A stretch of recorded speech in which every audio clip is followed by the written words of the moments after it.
notification for IRDAI Assistant Manager Examination is out. The last paper for this post was held in the year 2017 और अभी notification आया है इन अप्रैल 2023. तो जो ऐसे पेपर होते हैं ना जो बहुत रेगुलर नहीं होते लेकिन पोस्ट बहुत अच्छी लेके आते हैं, वो काफी कंफ्यूजन क्रिएट कर देते हैं एस्पिरेंट्स के माइंड में. जिन्होंने तैयारी चल रही थी जिन बच्चों की बाकी एग्जाम्स की, बीच में आ गया है इतना बढ़िया पोस्ट वाला पेपर, उनके मन में आ जाता है कंफ्यूजन कि अभी करना क्या है, कैसे तैयारी करूं, what are the sources that I need to follow, किससे पूछूं, क्या मैं पेपर दूं या नहीं दूं. तो ये सारी चीजों को केटर करने के लिए this video is here today to tell you the right strategy that you must follow and how should you choose कि मुझे देना है या पेपर या नहीं देना. ठीक है, myself Ritika, I am your mentor at Adda 24/7 और आज हम डिस्कस करेंगे IRDAI असिस्टेंट मैनेजर की प्रिपरेशन स्ट्रैटेजी को. ठीक है, आगे बढ़े उससे पहले मैं चाहूंगी कि आप लोग हमारी मोबाइल एप्लीकेशन को डाउनलोड कर लें अगर अब तक नहीं किया है, क्योंकि बहुत सारा कंटेंट है विच इज एब्सोल्युटली फ्री और वो बहुत काम आएगा आपके, चाहे वो करंट अफेयर क्विजेज हों, चाहे वो डेली क्वांट, रीजनिंग, इंग्लिश और सब्जेक्ट वाइज क्विजेज हों, वो सब आपको एब्सोल्युटली फ्री मिलता है. और आपको जरूर हमारे YouTube चैनल को भी सब्सक्राइब करना चाहिए अगर अब तक नहीं किया है. Again for the same reason, इतना सारा quality content which is absolutely free वो मिल रहा है आपको YouTube पे. तो बच्चे बात करते हैं हम वापस आके about the assistant manager examination preparation. देखिए मैंने यहाँ पे 3 स्टेप्स लिखे हैं. Whenever you are planning to appear in an examination or you want to crack any examination, सबसे पहले आपको क्या करना होता है, you have to know the paper. Paper है क्या. सेकेंड इज आपको उसके हिसाब से प्लान आउट करनी है अपनी प्रिपरेशन एंड थर्ड इज वो जो प्लान बनाया था ना उसे एग्जीक्यूट करना है.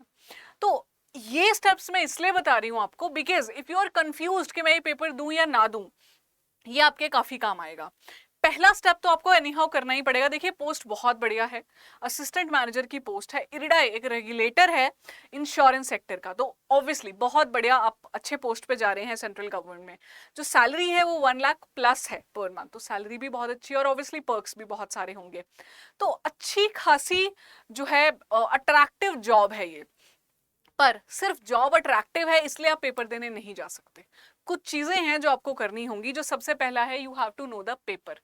देखिए सबसे पहले आपको जानना है पैटर्न एग्जामिनेशन का, फिर आपको देखना है सिलेबस एग्जामिनेशन का और आपको देखने हैं प्रीवियस ईयर पेपर. ये 3 चीजें देखने के बाद ही आप डिसाइड कर सकते हो या आपको करना चाहिए that shell I appear in this examination और नॉट. मैं आपको ये तीनों चीजें आज इस वीडियो में बताने वाली हूँ. सो दैट ऑफ कोर्स यही तो काम है ना आपके मेंटर्स का. हमारा काम यही है आपको ये गाइड करना कि आप डिसीजन सही ले पाओ. ये तीनों चीजें इसी वीडियो में मैं आपको बताने वाली हूँ.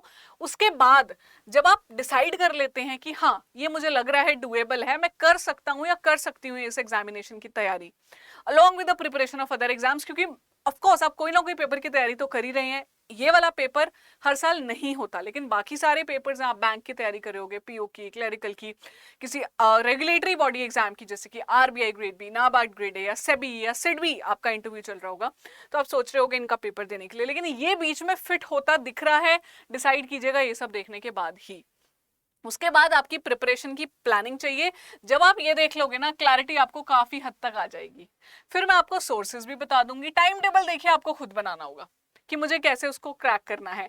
और फिर ये है जो सबसे ज्यादा एफर्ट लेगा आपका, क्या, एग्जीक्यूशन. क्योंकि प्लानिंग तो कर ली पर उसको एग्जीक्यूट करना सबसे जरूरी है. तो कंसिस्टेंसी चाहिए, एफर्ट चाहिए, अपने प्लान को रिव्यू करना है, वो चाहिए, तब जाके मिलती है सक्सेस. सिर्फ एक पेपर आ गया उसको मैंने पढ़ के दे दिया से सक्सेस नहीं मिलती, ऐसे मिलती है सक्सेस. तो अभी बात करते हैं सबसे पहले नो द पेपर की. मैं आपको बताती हूँ पेपर का पैटर्न. आई एम होपिंग आपको पता है, पर क्योंकि मुझे आपको सिलेबस बताना है और पेपर दिखाने हैं इसलिए मेरा आपको पैटर्न बताना बहुत जरूरी है, तभी तो क्लैरिटी मिलेगी ना आपको. तो देखिए 3 फेजेस में होने वाला है IRDAI का पेपर, जैसे कि रेगुलेटरी बॉडीज के पेपर होते हैं, RBI का हो, नाबार्ड का हो, सेबी का हो.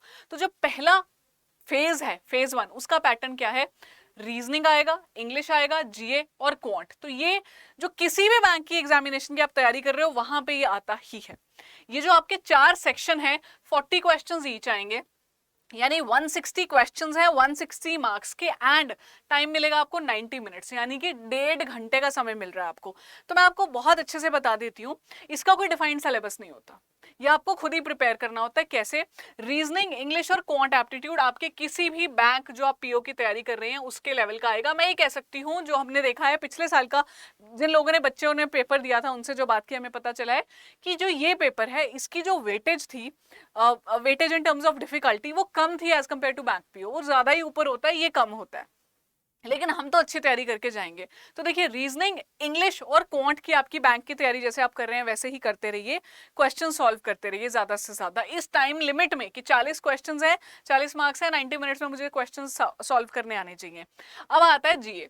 तो जो जीए है ना, देखिए अगेन आप बैंकिंग के लिए जो जीए पढ़ रहे हैं, करंट अफेयर्स पढ़ रहे हैं फॉर आरबीआई, नाबार्ड, जो भी वो करंट अफेयर्स है पढ़ते रहिए, लेकिन यहाँ पे आपको थोड़ा फोकस देना होगा थोड़ा सा इंश्योरेंस सेक्टर की तरफ, क्योंकि रेगुलेटरी बॉडी है वो इंश्योरेंस सेक्टर की। इंश्योरेंस में क्या, देखिए इंश्योरेंस में एक तो जो स्कीम्स हैं सोशल सिक्योरिटी से रिलेटेड है ना, उन स्कीम्स को आपको पढ़ना रहेगा। उसके अलावा इंश्योरेंस से रिलेटेड कोई डेवलपमेंट चल रही है और थोड़ा स्टैटिक पार्ट भी है जो इंश्योरेंस का, वो आपको पढ़ना रहेगा, क्योंकि जनरल अवेयरनेस कभी भी सिर्फ करंट अफेयर्स नहीं होता। हम अज्यूम कर लेते हैं that general awareness is current affairs, but it is static as well as current affairs. तो जो इंश्योरेंस से जुड़ी हुई आपकी स्कीम्स हैं, जो सोशल सिक्योरिटी से रिलेटेड स्कीम्स हैं, पेंशन योजनाएं हैं, जो आपके ट्रेडर्स को पेंशन मिलती है या ओल्ड लोगों को पेंशन मिलती है, उस पे जो स्कीम्स हैं वो पढ़िए, इंश्योरेंस रिलेटेड थोड़ी डेवलपमेंट्स पढ़िए और इंश्योरेंस सेक्टर का बेसिक्स आपको तैयार करना है। वो तो वैसे भी करना ही है आपको फेज 2 के लिए, ठीक है। तो ये आपका फेज 1 हो गया, जिसमें कुछ इंपॉर्टेंट पॉइंटर्स आपको पता होने चाहिए, don't miss it these out. इन चारों सेक्शन की सेक्शनल कट ऑफ रहेगी।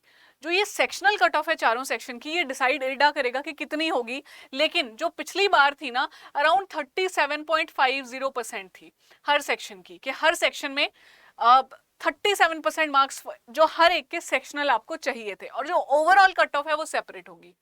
तो यानी हर सेक्शन में आपको मिनिमम 15-15 नंबर थे पिछली बार, आपको लेने ही थे। लेट्स अज्यूम आप रीजनिंग में ले लेते हैं 39 मार्क्स, इंग्लिश में 35 ले लेते हैं, जीए में 40 में से 40 ले लेते हैं, not possible but assuming. Quant में आपके आए 10 नंबर, आप फेल हैं जी पेपर में। क्यों? क्योंकि हर सेक्शन में आपको सेक्शन क्लियर करना है, उसे कहते हैं सेक्शनल कट ऑफ। तो 15 नंबर था पिछली बार, इस बार डिपेंड करेगा बच्चों के कंपटीशन पे कि क्या लेवल रहा है। और एग्रीगेट कट ऑफ तो होगी ही, पिछली बार एग्रीगेट कट ऑफ थी 69 मार्क्स आउट ऑफ टोटल 160। तो ये अगेन वेरी कर सकती है ना, कि लेवल क्या था पेपर का, बच्चों ने कैसा परफॉर्म किया। तो दो तरह की कट ऑफ्स हैं। नेगेटिव मार्किंग बिल्कुल रहेगी, 1/4 is the negative marking for each wrong answer, और इंग्लिश और हिंदी टेस्ट दोनों में होगा except for English language. These are the basic things आपको समझनी है। तो अगर आप किसी भी बैंकिंग की तैयारी कर रहे हैं, मैं आपको सजेस्ट करूंगी ये वाला पेपर आप दे दीजिए। मैं ऐसा क्यों बोल रही हूँ, देखिए जो ये वाला पेपर है जब आप देंगे तो एक तो आपका बहुत बढ़िया सा मॉक पेपर हो जाएगा। दूसरा, अगर आप बीच में तैयारी, जो मैं भी आपको फेज 2 बताने वाली हूँ और उसकी प्रिपरेशन बताने जा रही हूँ, अगर आप वो कर लेते हैं, ट्रस्ट मी, क्योंकि ये पेपर हर साल नहीं आता है तो बहुत बच्चे डरते हैं इन पेपर को देने से। तो अगर आप वो पेपर देंगे और डिसेंट तैयारी करके जाएंगे, आपका जो चांस है क्लियर करने का वो एक अच्छा खासा बढ़ जाता है। By that mean I do not want you to कि अपनी जो तैयारी चल रही है उसको छोड़ के बस इसके पीछे लग जाओ। बैलेंस आउट करना रहेगा आपको। जो भी पेपर आप प्लान कर रहे हो देने का, आरबीआई हो सकता है, नाबार्ड हो सकता है, बैंक का पीओ एग्जाम हो सकता है, उसके साथ में इसकी बैलेंस करनी रहेगी। प्रिपरेशन फेज 1 कोई मुश्किल नहीं है, मैं आपको पहले ही बता रही हूँ, ये तो बहुत आराम से आप प्रिपेयर कर सकते हैं। लेकिन सिर्फ फेज 1 से पेपर नहीं निकलेगा, पेपर निकलेगा फेज 2 से, क्योंकि फेज 1 क्वालिफाई करके देना है फेज 2। अभी फेज 2 के बारे में देखिए, 3 पेपर होने वाले हैं जी फेज 2 में। Paper 1 is English, paper 2 is economics and social issues impacting insurance, and third is insurance and management.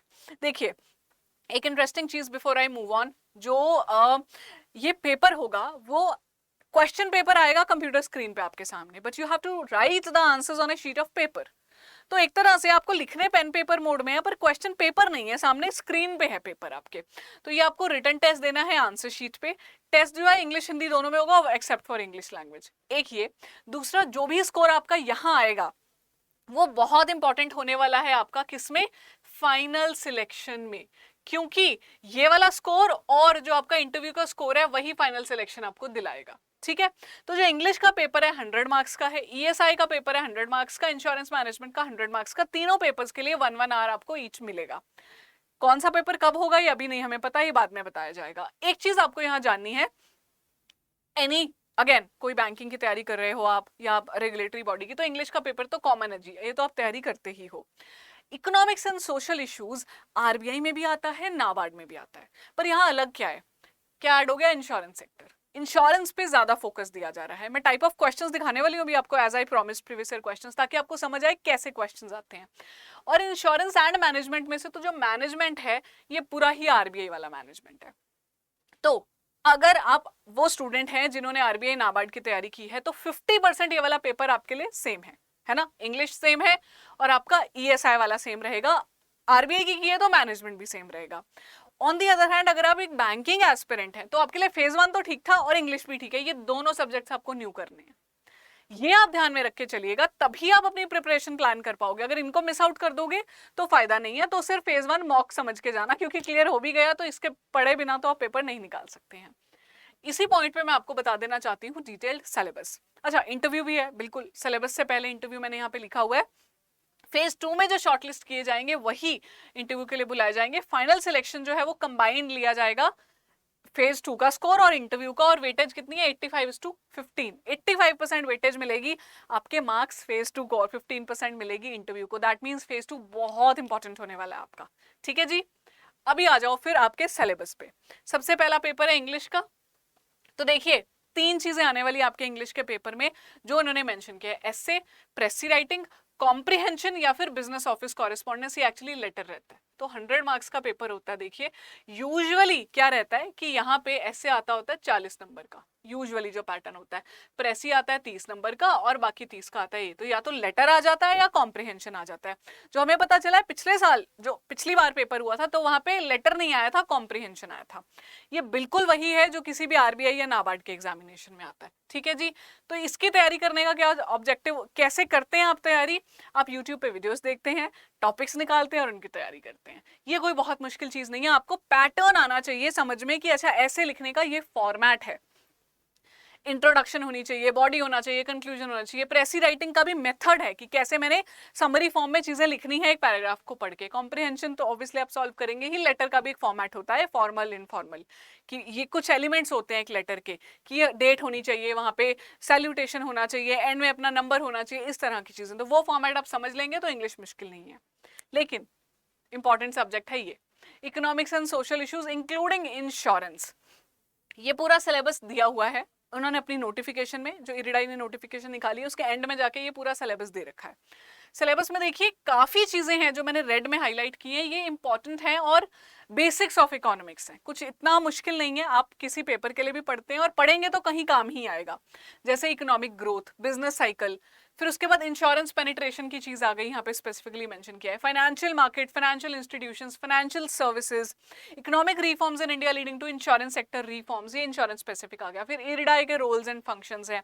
और एक बहुत इंपॉर्टेंट चीज है सोशल स्ट्रक्चर इन इंडिया, कि कैसा स्ट्रक्चर है हमारी सोसाइटी में, डेमोग्राफिक ट्रेंड्स क्या हैं, micro insurance experiences, social security की लॉज हैं, हेल्थ इंश्योरेंस स्कीम्स हैं बीपीएल फैमिलीज के लिए। तो ये कुछ बेसिक चैप्टर्स हैं जो आपको अगर ये पढ़ लेंगे तो आपके लिए ईएसआई, क्योंकि काफी ज्यादा वेटेज इसमें करंट पार्ट की रहती है। करंट मतलब ये नहीं कि न्यूज पूछ लेंगे, पर डायनेमिक पार्ट आपको अंडरस्टैंडिंग होनी चाहिए। तो ये जो रेड में हाईलाइट किया आप इन चैप्टर्स को पढ़ेंगे और साथ में क्या करेंगे, आंसर राइटिंग की प्रैक्टिस करेंगे। मैं आपको ना ऐसा करती हूँ, थोड़े क्वेश्चंस दिखाती हूँ जो पिछले साल आए थे, ताकि आपको आइडिया लगे कि जो सिलेबस है एक्चुअली वो इंडिकेटिव है। इंडिकेटिव का मतलब ये नहीं है कि लाइन बाय लाइन इसमें से उठा के पूछ लेंगे, इस तरह का कुछ आ सकता है। एक्चुअली में आया था ये, जो क्वेश्चंस हमें मिल पाए वो देखिए ये थे, क्योंकि ये ना पेपर कंप्यूटर पे हो रहा है तो बच्चे याद करके आते हैं। तो हमने फिर जो बात की जिन लोगों ने पेपर दिया था उनसे, तो ये पता चल पाया। मेक इन इंडिया, इसके सोशल इकोनॉमिक इंपैक्ट पे आ गया क्वेश्चन। जीएसटी क्या है, कंपेयर करो अर्लियर टैक्स रिजीम के साथ में। डीबीटी क्या होता है, डायरेक्ट बेनिफिट ट्रांसफर, और उसकी jam Trinity, Jan Dhan Aadhaar mobile. अटल पेंशन योजना, देखिए पेंशन योजना है ना, तो एक तरह से सोशल सिक्योरिटी वाली स्कीम है।